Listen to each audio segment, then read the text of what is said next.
ओम साई राम। साई सच्चरित्र अध्याय 7। अद्भुत अवतार श्री साईं बाबा की प्रकृति, उनकी यौगिक क्रियाएं, उनकी सर्वव्यापकता, कुष्ठ रोगों की सेवा, खापर्डे के पुत्र प्लेग, पंढरपुर गमन, अद्भुत अवतार। श्री साईं बाबा समस्त यौगिक क्रियाओं में पारंगत थे। 6 प्रकार की क्रियाओं के तो वो पूर्ण ज्ञाता थे। 6 क्रियाएं, जिनमें धोती क्रिया, 2.5 इंच लंबे कपड़े के भीगे हुए टुकड़े से पेट को स्वच्छ करना, खंड योग अर्थात अपने शरीर के अवयवों को पृथक पृथक कर उन्हें पुनः पूर्ववत जोड़ना, और समाधि आदि भी सम्मिलित थे। यदि कहा जाए कि वे हिंदू थे तो आकृति से वो यवन प्रतीत होते थे। कोई भी यह निश्चय पूर्वक नहीं कह सकता था कि वे हिंदू थे या यवन। वे हिंदुओं का रामनवमी उत्सव यथाविधि मनाते थे और साथ ही मुसलमानों का चंदन उत्सव भी। वे उत्सव में दंगलों को प्रोत्साहन तथा विजेताओं को पर्याप्त पुरस्कार देते थे। गोकुल अष्टमी को वे गोपाल काला उत्सव भी बड़ी धूमधाम से मनाते थे। ईद के दिन वे मुसलमानों को मस्जिद में नमाज पढ़ने के लिए आमंत्रित किया करते थे।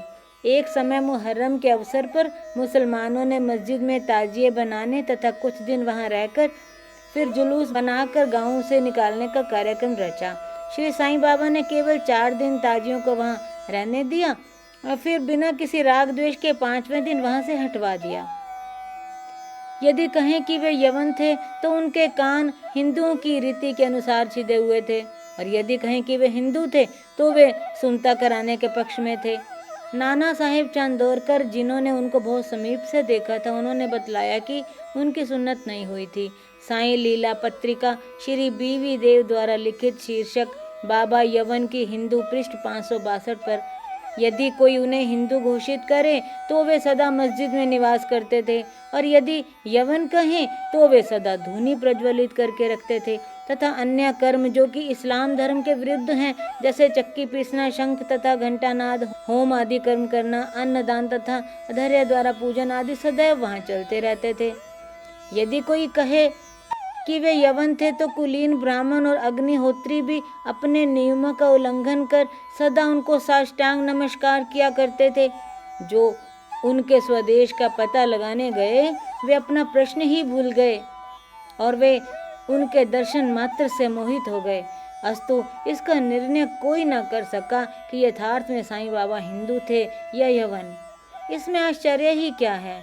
जो अहम व इंद्रिय जन्य सुखों को तिलांजलि देकर ईश्वर की शरण में आ जाता है तथा जब उसे ईश्वर के साथ अभिन्नता प्राप्त हो जाती है, तब उसकी कोई जाति पाति नहीं रह जाती। इसी कोटि में श्री साईं बाबा थे। वे जातियों और प्राणियों में किंचित मात्र भी भेदभाव नहीं रखते थे। फकीरों के साथ वे आमिष और मछली का सेवन भी कर लेते थे। कुत्ते भी उनके भोजन पात्र में मुंह डालकर स्वतंत्रता पूर्वक खाते थे, परंतु उन्होंने कभी कोई आपत्ति नहीं की। ऐसा अपूर्व और अद्भुत श्री साईं बाबा का अवतार था। गत जन्मों के शुभ संस्कारों के परिणाम स्वरूप ही मुझे भी उनके श्री चरणों के समीप बैठने का और उनका सत्संग लाभ उठाने का सौभाग्य प्राप्त हुआ। मुझे जिस आनंद व सुख का अनुभव हुआ उसका वर्णन मैं किस प्रकार कर सकता हूँ। यथार्थ में बाबा अखंड सच्चिदानंद थे। उनकी महानता का बखान कौन कर सकता है। जिसने उनके श्री चरण कमलों की शरण ली उसे साक्षात्कार की प्राप्ति हुई। अनेक सन्यासी, साधक और अन्य मुमुक्षु जन भी श्री साईं बाबा के पास आया करते थे। बाबा भी सदैव उनके पास चले जाते थे। चलते फिरते उठते बैठते उनसे वार्तालाप कर उनका चित्तरंजन किया करते थे। अल्लाह मालिक सदैव उनके होठों पर था। वे कभी भी विवाद और मतभेद में नहीं पड़ते थे तथा सदा शांत और स्थिर रहते थे, परंतु कभी कभी वे क्रोधित हो जाया करते थे। वे सदैव ही वेदांत की शिक्षा दिया करते थे। अमीर और गरीब दोनों उनके लिए एक समान थे। वे लोगों के गुह्य व्यापार को पूर्णतः जानते थे। जब वे उनके गुह्य रहस्य स्पष्ट करते तो लोग विस्मित हो जाते थे।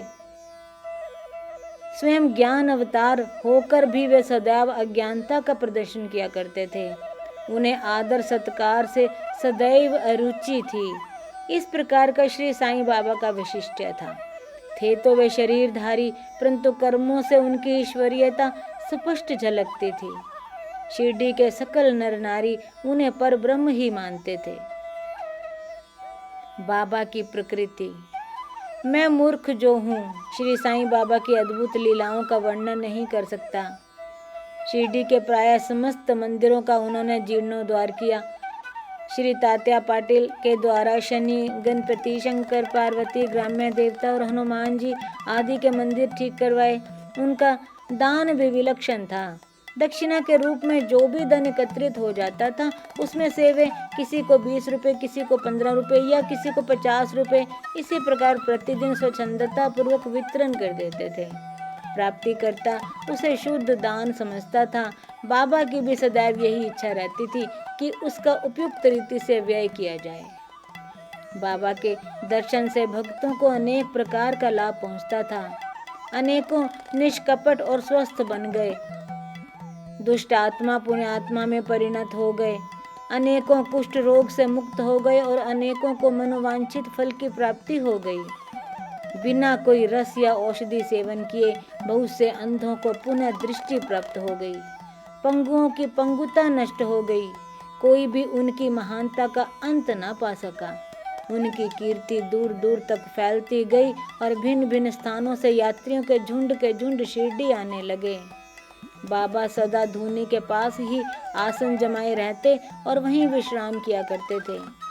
वे कभी स्नान करते और कभी स्नान किए बिना ही समाधि में लीन रहते थे।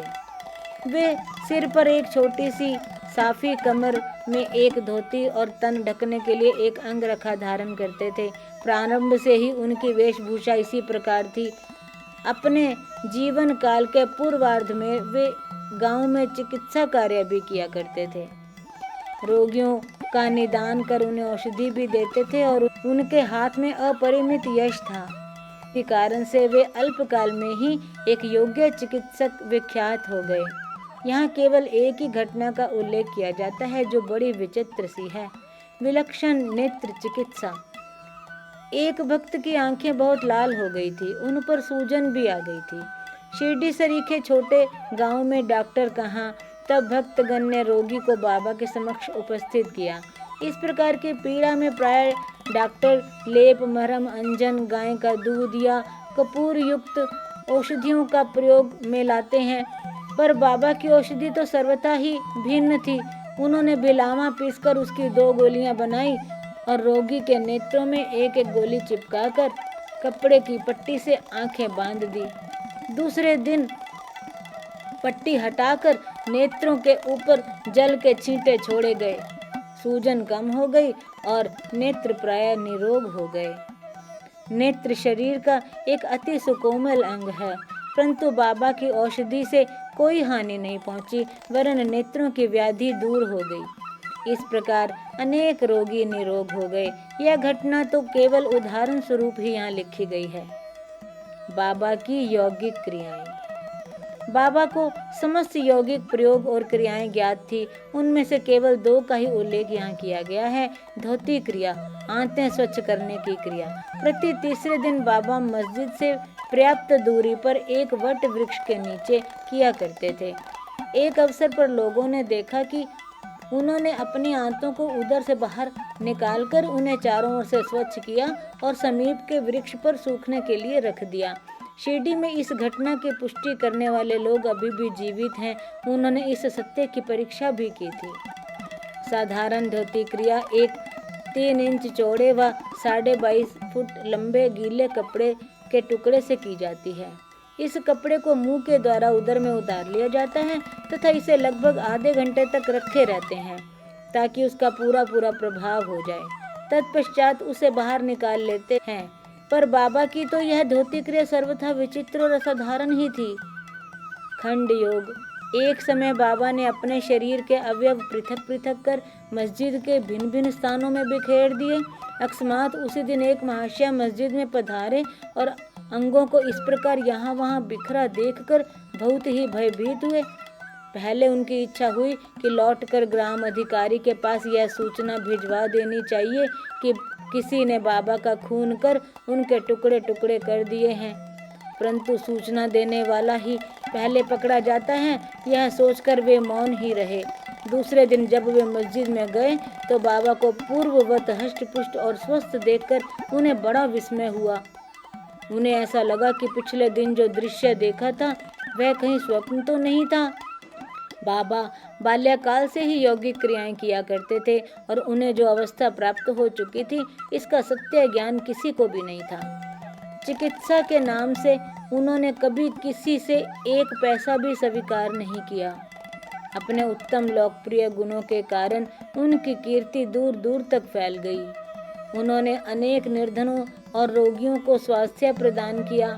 इस प्रसिद्ध डॉक्टरों के डॉक्टर, मसीहों के मसीहा ने कभी अपने स्वास्थ्य की चिंता न कर अनेक विघ्नों का सामना किया तथा स्वयं असहनीय वेदना और कष्ट सहन कर सदैव दूसरों की भलाई की और उन्हें विपत्तियों में सहायता पहुंचाई।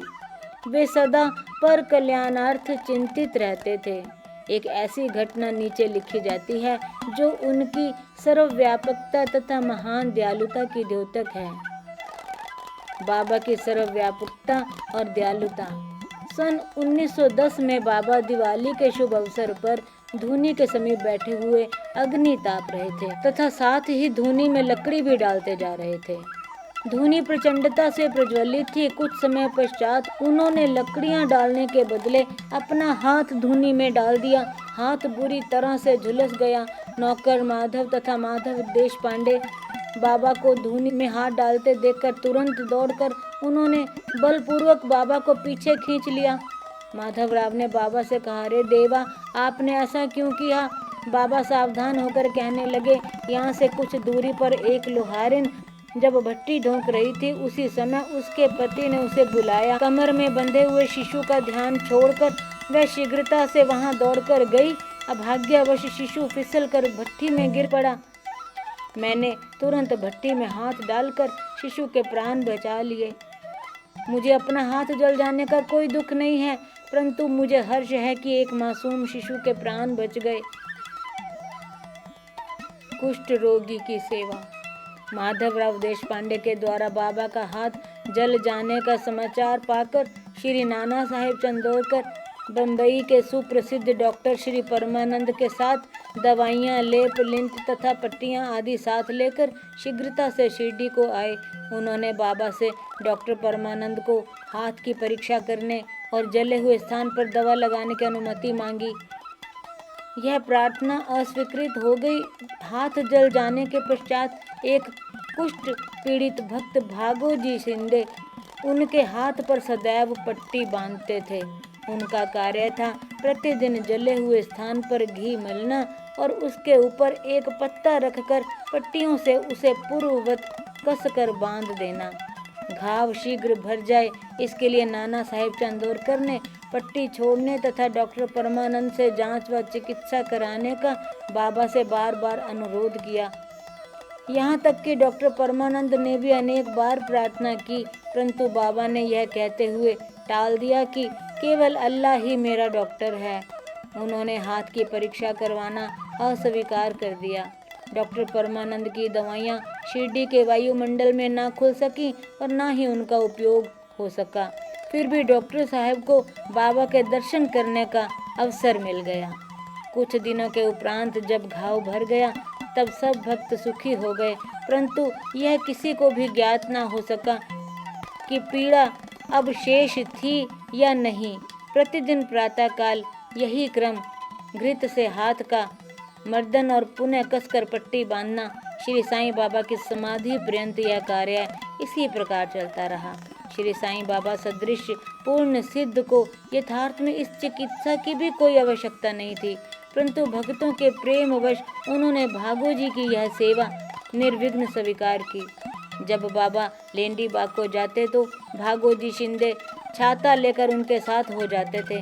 प्रतिदिन प्रातःकाल जब बाबा धूनी के पास आसन पर विराजते तब भागोजी वहां पहले से ही उपस्थित रहकर अपना कार्य आरंभ कर देते थे। भागोजी ने पिछले जन्म में अनेक पाप कर्म किए थे, इस कारण वे कुष्ठ रोग से पीड़ित थे। उनकी उंगलियां जल चुकी थी और शरीर पीप आदि से भरा हुआ था, जिससे दुर्गंध भी आती थी। यद्यपि बाह्य दृष्टि से वे दुर्भागी प्रतीत होते थे, परंतु बाबा का प्रधान सेवक होने के नाते यथार्थ में वे ही अधिक भाग्यशाली तथा सुखी थे। उन्हें बाबा के सानिध्य का पूर्ण लाभ प्राप्त हुआ। बालक खापर्डे को प्लेग। अब मैं बाबा की एक दूसरी अद्भुत लीला का वर्णन करूंगा। श्रीमती खापर्डे अमरावती के श्री दादा साहेब खापर्डे की धर्मपत्नी अपने छोटे पुत्र के साथ कई दिनों से शिरडी में थी। पुत्र तीव्र ज्वर से पीड़ित था। पश्चात उसे प्लेग की गिल्टी निकल आई। श्रीमती खापर्डे भयभीत होकर बहुत घबराने लगी और अमरावती लौट जाने का विचार करने लगी। संध्या समय जब बाबा वायु सेवन के लिए वाड़े के पास से जा रहे थे, तब उन्होंने उनसे लौटने की अनुमति मांगी और कंपित स्वर में कहने लगी कि मेरा प्रिय पुत्र प्लेग से ग्रस्त हो गया है, अतः अब मैं घर लौटना चाहती हूँ। प्रेम पूर्वक उनका समाधान करते हुए बाबा ने कहा, आकाश में बहुत बादल छाए हुए हैं, उनके हटते ही आकाश पूर्ववत स्वच्छ हो जाएगा। ऐसा कहते हुए उन्होंने कमर तक अपनी कफनी उठाई और वहां उपस्थित सभी लोगों को 4 अंडों के बराबर गिल्टियां दिखाकर कहा, देखो मुझे अपने भक्तों के लिए कितना कष्ट उठाना पड़ता है, उनके कष्ट मेरे हैं। यह विचित्र और असाधारण लीला देखकर लोगों को विश्वास हो गया कि संतों को अपने भक्तों के लिए किस प्रकार कष्ट सहन करने पड़ते हैं। संतों का हृदय मोम से भी नर्म तथा मक्खन जैसा कोमल होता है। वे अकारण ही भक्तों से प्रेम करते और उन्हें अपना निजी संबंधी समझते हैं। पंढरपुर गमन और निवास। बाबा अपने भक्तों से कितना प्रेम करते और किस प्रकार उनकी समस्त इच्छाओं तथा समाचारों को पहले से ही जान लेते थे, इसका वर्णन कर मैं ये अध्याय समाप्त करूंगा। नाना साहेब चांदोरकर बाबा के परम भक्त थे। वे खानदेश में नंदूरबार के मामलतदार थे। उनका पंढरपुर को स्थानांतरण हो गया और श्री साईं बाबा की भक्ति उन्हें सफल हो गई, क्योंकि उन्हें पंढरपुर जो भूवैकुंठ पृथ्वी का स्वर्ग सदृश ही समझा जाता है, उसमें रहने का अवसर प्राप्त हो गया। नाना साहेब ने शीघ्र ही कार्यभार संभालना था, इसलिए वे किसी से पूर्व पत्र या सूचना दिए बिना ही शीघ्रता से शिरडी को रवाना हो गए। वे अपने पंढरपुर शिरडी में अचानक ही पहुंचकर अपने विठोबा अपने बाबा को नमस्कार कर फिर आगे प्रस्थान करना चाहते थे। नाना साहेब के आगमन की किसी को भी सूचना न थी, परंतु बाबा से क्या छिपा था, वे तो सर्वज्ञ थे। जैसे ही नाना साहेब नीम गांव पहुँचे, जो शिरडी से कुछ ही दूरी पर है, बाबा पास बैठे हुए महालसापति अप्पा शिंदे और काशीराम से वार्तालाप कर रहे हैं। उसी समय मस्जिद में स्तब्धता छा गई और बाबा ने अचानक ही कहा, चलो चारों मिलकर भजन करें। पंढरपुर के द्वार खुले हुए हैं, यह भजन प्रेम पूर्वक गाएं। पंढरपुरला जायाचे तिथेच मजला रहायाचे, तिथेच मजला रहायाचे, घर ते माया रायाचे। सब मिलकर गाने लगे। इसका भावार्थ है, मुझे पंढरपुर जाकर वहीं रहना है, क्योंकि वह मेरे स्वामी का, मेरे ईश्वर का घर है। बाबा गाते जाते और दोहराते जाते थे। कुछ समय में नाना साहेब ने वहां सुकुटुंब पहुंचकर बाबा को प्रणाम किया। उन्होंने बाबा से पंढरपुर को साथ पधारने तथा वहां निवास करने की प्रार्थना की। पाठकों, अब इस प्रार्थना की आवश्यकता ही कहाँ थी। भक्तगण ने नाना साहब को बतलाया कि बाबा पंढरपुर निवास के भाव से पहले से ही परिचित हैं। यह सुनकर नाना साहब द्रवित हो श्री चरणों पर गिर पड़े और बाबा की आज्ञा, उदी तथा आशीर्वाद प्राप्त कर वे पंढरपुर को रवाना हो गए। बाबा की कथाएं अनंत हैं।